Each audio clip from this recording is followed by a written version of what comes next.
बीडच्या कनकालेश्वर मंदिराची 12 एकर जमीन जी आहे या जमिनीवर वक्फ बोर्डाने ताबा टाकल्याचा दावा जो आहे खुद्द गृहमंत्री अमित शहा यांनी केलेला होता। त्यानंतर पुन्हा एकदा जर बघितलं तर बीडच्या कनकालेश्वर मंदिराच्या जमिनीच्या वादाचा जो प्रकरण आहे चव्हाट्यावर आलेला आहे। गेल्या अनेक वर्षापासून हे कनकालेश्वर मंदिर या ठिकाणी आहे।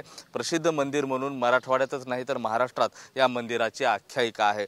जवळपास 43 एकर जमीन या मंदिराच्या परिसरात आहे आणि या मंदिर परिसरामध्ये जर पाहिलं गेलं तर ट्रस्ट यादी करण्यात आला होता आणि ट्रस्टीच्या माध्यमातून तब्बल 12 एकर जमीन जी आहे काही मुस्लिम व्यापाऱ्यांना विकल्याचा जो दावा आहे इथल्या व्यापाऱ्यांनी इथल्या पुजाऱ्यांनी केलेला होता आणि त्यानंतर खऱ्या अर्थानं ही जी बाजू आहे पुढे आलेली आहे। आता दस्तूरखुद अमित शहा यांनीच हे प्रकरण हाताशी घेतल्यानंतर बीडचं प्रकरण पुन्हा एकदा चर्चेत आलेलं आहे। नेमकं ही जागा किती आहे, काय म्हणणं आहे पुजाऱ्यांचं जाणून घेण्याचा प्रयत्न करतोय।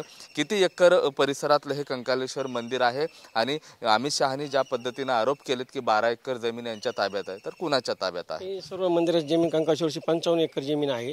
त्यातली 12 एकर जमीन हे रणजित झुंबरसिंग चव्हाण यांनी जमीन विकलेली आहे आणि ती जमीन विकून त्यांनी काय केलं, करारनामे करून जमीन नोटरीप्रमाणे त्यांना करारनाम्यावर जमीन विकलेली आहे आणि ती मुस्लिम लोकांच्या ताब्यात आहे आणि त्यांनी अवकाफचा दावा टाकलेला ही अवकाफची जमीन आहे। ही अवकाफची जमीन नसून ही मंदिराची जमीन आहे आणि आम्ही तिथं त्यांना सांगायला गेलो तर आम्हाला पेट्रोल टाकून धमक्या द्यायला हे विक्रांत हजारे, सम्राट चव्हाण, किसन चव्हाण आम्हाला दादरी करून धोसा देऊ लागलेत आणि ही जमीन कनकालेश्वर संस्थांची जमीन आहे आणि त्यांनी वक्फ बोर्डाचा दावा करायला ते साधारणतः कुठल्या इसवी सनमध्ये ही जमीन 12 एकर विकण्यात आली, काय माहिती आहे, त्याची काही कागदपत्र आहे तुमच्याकडे? सगळं माझ्याकडे लेखी कागदपत्रे 2017ला कनकालेश्वर ट्रस्टचे कोषाध्यक्ष भास्कर गुरु होते, ते वारले। त्याच्यानंतर केंद्रेकर साहेबाकडे चालली होती, कल्याण महाराज गुरु वारले।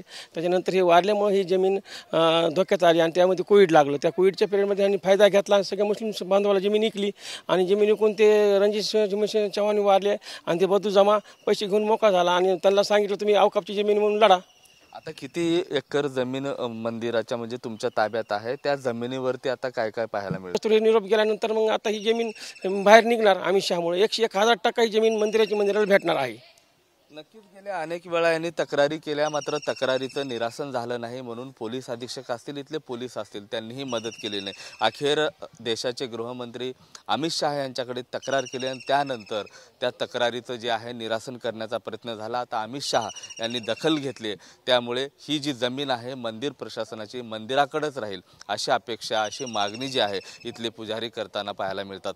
कॅमेरा पर्सन आप्पासाहेब मोहरकरसह मी महेंद्र कुमार मुधोळकर, TV9 मराठी, बीड।